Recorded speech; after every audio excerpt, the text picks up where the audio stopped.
दोस्तों, क्या आप जानते हैं भगत सिंह ने कहा था, वे मुझे मार सकते हैं लेकिन मेरे विचारों को नहीं मार सकते।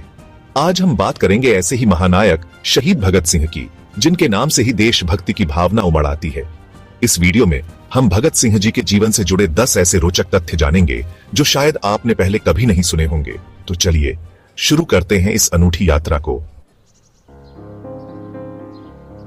भगत सिंह का जन्म 28 सितंबर 1907 को पंजाब के बंगा में हुआ था। उनके चाचा अजीत सिंह और स्वर्ण सिंह गदर पार्टी के सक्रिय सदस्य थे, जिनके विचारों ने छोटी उम्र से ही भगत सिंह को गहराई तक प्रभावित किया। यह वो दौर था जब भारत अंग्रेजों के शासन में जकड़ा हुआ था और हर तरफ आजादी की लहर उठ रही थी। भगत सिंह ने लाहौर के नेशनल कॉलेज में दाखिला लिया, जहां उनका वास्ता क्रांतिकारी साहित्य से हुआ। वे कार्ल मार्क्स, लेनिन और गांधी के विचारों से बहुत प्रभावित हुए। उन्होंने नाटकों और लेखों के माध्यम से अपने विचारों को प्रकट करना शुरू किया और जल्द ही युवाओं के बीच बहुत लोकप्रिय हो गए। उनका मानना था कि आजादी मांगने से नहीं, छीनने से मिलती है। साल 1928 में भगत सिंह ने चंद्रशेखर आजाद जैसे क्रांतिकारियों के साथ मिलकर Hindustan socialist Republican association (HSRA) की स्थापना की। इस संगठन का उद्देश्य पूरे भारत में सशस्त्र क्रांति के माध्यम से पूर्ण स्वराज प्राप्त करना था। भगत सिंह का मानना था कि अहिंसक प्रतिरोध अंग्रेजों को भारत छोड़ने के लिए मजबूर नहीं कर सकता।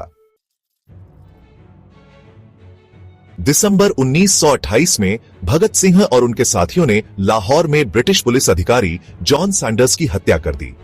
यह कार्रवाई साइमन कमीशन के विरोध में निकाले गए जुलूस पर लाठीचार्ज के जवाब में की गई थी, जिसमें लाला लाजपत राय गंभीर रूप से घायल हो गए थे और बाद में उनकी मृत्यु हो गई थी।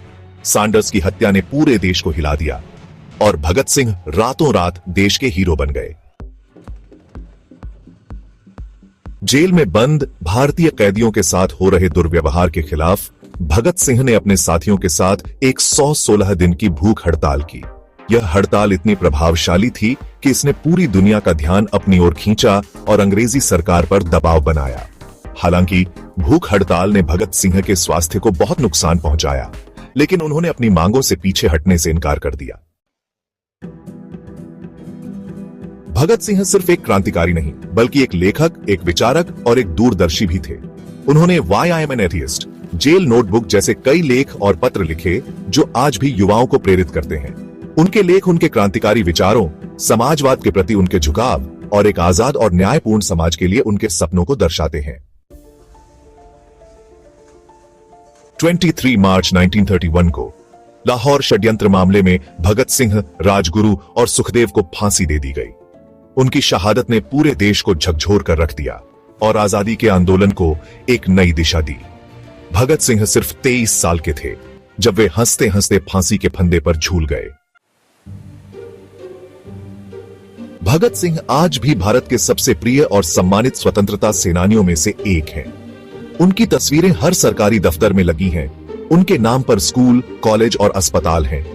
लेकिन भगत सिंह की असली विरासत तो उनके विचार हैं, जो आज भी हमें सोचने पर मजबूर करते हैं, हमें सवाल करने की हिम्मत देते हैं और हमें एक बेहतर कल बनाने के लिए प्रेरित करते हैं। कहा जाता है कि जेल में रहते हुए भगत सिंह ने अपने एक साथी क्रांतिकारी को अंग्रेजी साहित्य पढ़ाना शुरू किया था।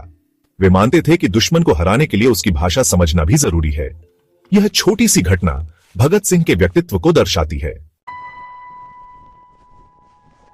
भगत सिंह की कहानी सिर्फ इतिहास का एक पन्ना नहीं है, बल्कि यह उन सभी लोगों के लिए प्रेरणा है जो अपने हक के लिए लड़ते हैं, जो अन्याय के खिलाफ आवाज उठाते हैं और जो एक बेहतर दुनिया का सपना देखते हैं। दोस्तों, भगत सिंह ने कहा था, क्रांति मानव जाति का एक अहरणीय अधिकार है। स्वतंत्रता सभी का अविनाशी जन्म सिद्ध अधिकार है।